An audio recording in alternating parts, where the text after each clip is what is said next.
కృషితో నాస్తి దుర్భిక్షం. కృషి ద్వారా సమాజంలోని అన్ని సమస్యలని మనం తొలగించుకోవచ్చు. కృషి అనేది సమిష్టిగా ఉండాలి. ప్రజా అవసరాల మేరకు మెరుగైన మానవ సమాజ నిర్మాణం కొరకు విద్య, ఉద్యోగ, ఉపాధి అవకాశాలు సృష్టించాలి. గత పాలకులు రైతు బంధులో లిమిట్ ఉండాలి, అది లేదు. ఇప్పుడు ఆ ప్రభుత్వమే లేదు. ఈ పాలకుల్లో బస్సు ఫ్రీలో లిమిట్ లేదు. ఏం జరుగుతుందో చూద్దాం. అసలు చేయవలసిన అంశం ఒకటి ఉన్నది. ఉదాహరణకు కేజీ టు పీజీ ఉచిత విద్య గత పాలకులు చేయలేదు. ప్రస్తుత పాలకులైనా కనీసము కేజీ టు ఇంటర్ వరకైనా పూర్తి స్థాయిలో ఉచిత విద్యను అందిస్తారని కోరుకుందాము.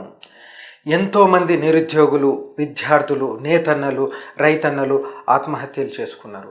చాలామంది ఏళ్ల తరబడి ప్రభుత్వ ఉద్యోగాల కోసం ఎదురు చూస్తూ నిరుద్యోగులుగానే మిగిలిపోతున్నారు. ప్రభుత్వంలోని ఖాళీ ఉద్యోగాలన్నింటినీ వెంటనే భర్తీ చేయాలి.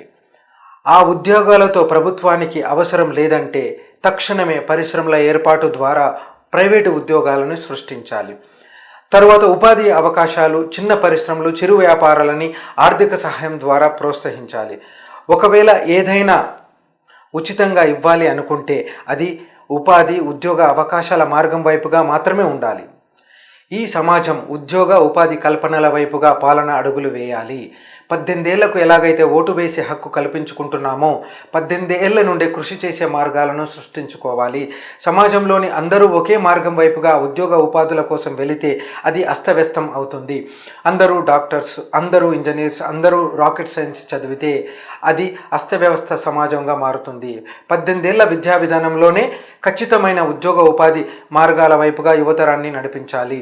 40 ఏళ్లకు ఉద్యోగం, ఉపాధులు వెతుక్కునే సమాజం అత్యంత ప్రమాదకరము. సమిష్టి నిర్ణయాల ద్వారా ఎలాగైతే 18 ఏళ్లకు ఓటు వేశామో అలాగే 18 ఏళ్లకు కృషి మార్గాలు సృష్టించాలి. Vote 18, work 18.